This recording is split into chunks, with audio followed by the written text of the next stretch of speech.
بسم اللہ الرحمن الرحیم۔ اسٹوڈنٹس، آج کا ہمارے پاس اردو کا ٹاپک ہے کہانی۔ تو کہانی کا عنوان ہمارے پاس ہے انصاف۔ تو اس سے پہلے کہ ہم ایک کہانی کو ڈسکس کریں، کہانی کی وضاحت کریں، تو کچھ چند ایک ایسے رولز ہیں، اصول ہیں جن کو جاننا آپ کے لیے بے حد ضروری ہے کہ کہانی لکھتے وقت کن باتوں کا خیال رکھنا چاہیے اور کہانی میں کیا خاص چیزیں جو ہیں وہ مد نظر رکھی جاتی ہیں۔ کہانی در حقیقت حکایت کا دوسرا نام ہے، اور کہانی سے مراد ایسی کوئی خاص پوائنٹ ہے جس کی ہم تربیت کرنا چاہتے ہیں، ہم نئی نسل کو بتانا چاہتے ہیں، تو ہم کہانی کے ذریعے بتاتے ہیں۔ اگر صرف ایک عام سے جملے میں کہوں کہ انصاف کرنا چاہیے، تو یہ اتنا با اثر اور پر اثر نہیں ہوگا جتنا کہ اگر میں کہانی سنانے کے بعد آپ ایک رزلٹ پر پہنچے، نتیجہ اخذ کریں، وہ نتیجہ آپ کے لیے زیادہ دیر پا اور ذہن نشین رہے گا۔ تو کہانی لکھتے وقت ہمیں جو ہے وہ اخلاقیات کا خاص خیال رکھنا چاہیے، اور کہانی ہمیشہ صیغہ ماضی میں لکھی جاتی ہے۔ کہانی کے واقعات میں ترتیب ہونا بہت ضروری ہے، قصے کا پلاٹ مربوط ہونا چاہیے، زبان سادہ اور روزمرہ ہونی چاہیے، اور اس میں اپنے اسلوب اور مواقع کے لحاظ سے خیال رکھنا ضروری ہے۔ اب ہم اس میں آتے ہیں کہانی کی طرف کہ انصاف جو ہے وہ کہانی کیا ہے۔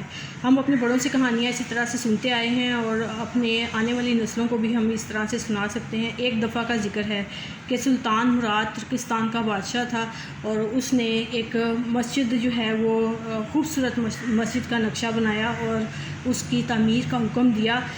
تو جس انجینئر نے بڑی محنت اور لگن کے ساتھ اس مسجد کو تعمیر کیا، انتہائی خوبصورت مسجد تھی، تو جب بادشاہ کو اس کی خوبصورتی دکھانے کے لیے، اپنا کام جو ہے وہ دکھانے کے لیے انجینئر نے بلایا اور اس کو بادشاہ کو دکھایا، تو بادشاہ کوئی خاص خوش نہیں ہوا، اور انجینئر کا خیال تھا کہ اس کی بھرپور محنت کی تعریف کی جائے گی، لہٰذا انجینئر جو تھا وہ انتظار ہی میں رہا، جبکہ بادشاہ نے اس کے کام کو پسند نہیں کیا اور اس کو فوراً اس کے ہاتھ کاٹ دینے کا حکم دیا۔ اب جلاد نے فوراً سے پہلے اس کے ہاتھ کاٹ دیے۔ انجینئر کو بہت برا لگا اور وہ سیدھا قاضی کے پاس چلا گیا۔ قاضی پرانے زمانے میں جج کو کہا جاتا تھا۔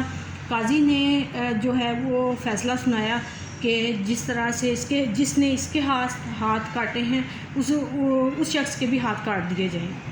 اب بادشاہ بھی وہاں پر موجود تھا۔ بادشاہ نے فوراً سے پہلے اپنے ہاتھ آگے کر دیے، جس سے انجینئر جو ہے وہ ایک دم سے چیخ پڑا اور اس نے کہا کہ مجھے انصاف مل گیا، میں نے بادشاہ کو اپنا خون معاف کیا۔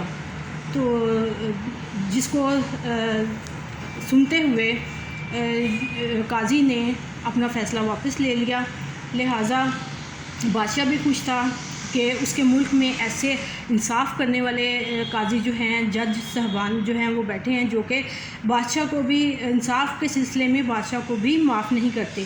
اس کہانی کا لب لباب یہ ہے کہ انصاف کرتے ہوئے نہ کوئی حیثیت دیکھی جاتی ہے، نہ کوئی مرتبہ دیکھا جاتا ہے، تمام انسان برابر ہیں اور انصاف سے فیصلہ کرنا چاہیے۔ کوئی امارت، غربت، کوئی طبقات، کوئی معنی نہیں رکھتے۔ انصاف ہے، اور ہم نے اللہ تعالیٰ کے آگے جواب دہ ہونا ہے، تو ہم نے اللہ کی ذات کو مد نظر رکھتے ہوئے ہر معاملے میں ہمیں انصاف کرنا چاہیے۔ امید ہے آپ کو سمجھ آ گئی ہوگی۔ شکریہ۔